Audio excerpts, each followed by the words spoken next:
আপনি কয়েকদিন আগে গঙ্গাবাড়ি উপজেলার শিলখুড়ি ইউনিয়নের কালদারি নদীর ওই পারে উত্তর ধরলাঙ্গায় গিয়েছিলেন। সেখানে সীমান্ত কিন্তু মাত্র 1 কিলোমিটার। সন্ধ্যা আপনার আমি খবর সঙ্গী হয়ে গিয়েছিলাম। সন্ধ্যা নামার সাথে সাথে দেখলেন যে ভারতের অনেকগুলো টাওয়ারে আলো জ্বলছে। আপনি আমাকে বলছেন কিসের আলো? আমি বলেছিলাম এগুলো হচ্ছে ভারতের বিএসএফ এর সেই টাওয়ার গুলো। তাহলে বুঝতে পারছেন আপনি যেখানে গিয়েছেন সেখান থেকে ভারত সীমান্ত মাত্র 1 কিলোমিটার। আর নদী ভাঙতে ভাঙতে এখন আমরা সর্বসুন্দর দিকে সেই শিলখুড়ি ধরবে না।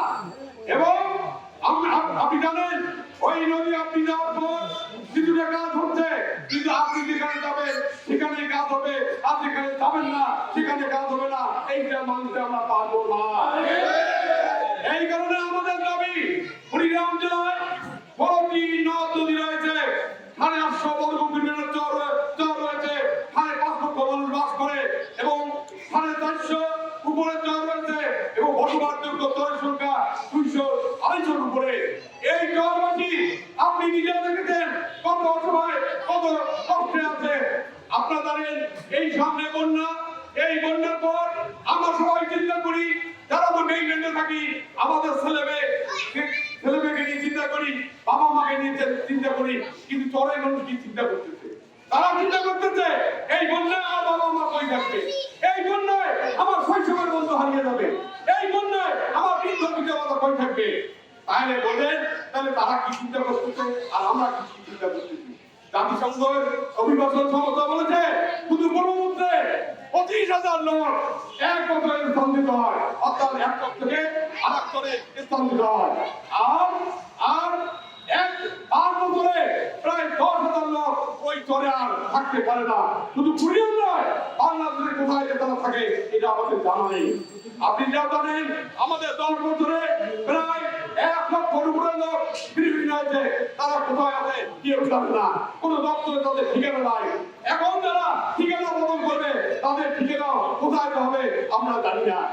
এই কারণে আমরা যেটা চাচ্ছি, আপনাকে আমরা বলতে চাই নদী ভাঙনের কারণে নেদারল্যান্ডে যদি যদি মানুষের অটোপিটার জন্য ক্ষতিপূরণ দেওয়া হয়, নদী ভাঙনে জমি হিরোইনদের এবং জমিন যারা হয় তাদের যদি ক্ষতিপূরণ দেওয়া হয়, কেন আমরা বাংলাদেশের কুড়িগ্রামের মানুষ পাবো না? এই কারণে আমাদের নদী ভাঙনে গৃহহীন, নদী ভাঙনে জমি হারিয়ে দেওয়া এই সমস্ত ক্ষতিপূরণ দ্রুত আপনাকে দিতে হবে। আমরা চাই আজকে এই আপনি জানেন বাংলাদেশের 32টি জেলার মধ্যে 100টি উপজেলার মধ্যে চর রয়েছে প্রায় 1000-এর উপরে এবং মানুষ বাস করে প্রায় 1.5 কোটির উপরে। এবং সেই 1.5 কোটি লোকের জন্য আমরা শুধু কুড়িগ্রাম নয়, সারা বাংলাদেশে শুধু গাইবান্ধা, সিরাজগঞ্জ, পাবনা নয়, চাঁদপুর, নোয়াখালী পর্যন্ত আমরা যাবো এই আন্দোলন নিয়ে। তবু আমরা এই আন্দোলনে সার্থক হয়ে থাকবো ইনশাআল্লাহ। আমাদের দাবি যেহেতু পাহাড়িরা 2.5 বছর আন্দোলন করে 1998 সালে 15 জুলাই তারা পার্বত্য বিষয় মন্ত্রণালয় করতে সক্ষম হয়েছে। যদি আমাদের 2.5 বছর কেন, যদি 100 বছর লাগে আমাদের প্রজন্মকে ধরে দেবো যে তোমরা আমরা করতে পারলেন না, তোমরা এই আন্দোলন করবে এবং এই আন্দোলন মধ্য দিয়ে দলের মানুষকে বাঁচাতে চাই, এই আন্দোলন মধ্য দিয়ে দল বিষয় বন্ধ করতে চাই। সবাইকে ধন্যবাদ জানিয়ে আজকের এই পথসভা এখানে সমর্থন ঘোষণা করছি। আমরা জেলা প্রশাসকের কাছে, মহাশয়ের কাছে অত্যন্ত ভদ্র একজন মানুষ এবং দক্ষ মানুষ, একজন কুড়িগ্রামের একজন উন্নয়নমুখী মানুষ।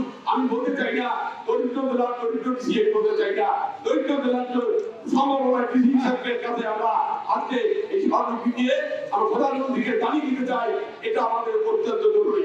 তা না হলে দুর্বার আন্দোলনের মধ্য দিয়ে হলেও আমাদের এটা করতেই হবে। তাছাড়া ধন্যবাদ, ভালো থাকবেন।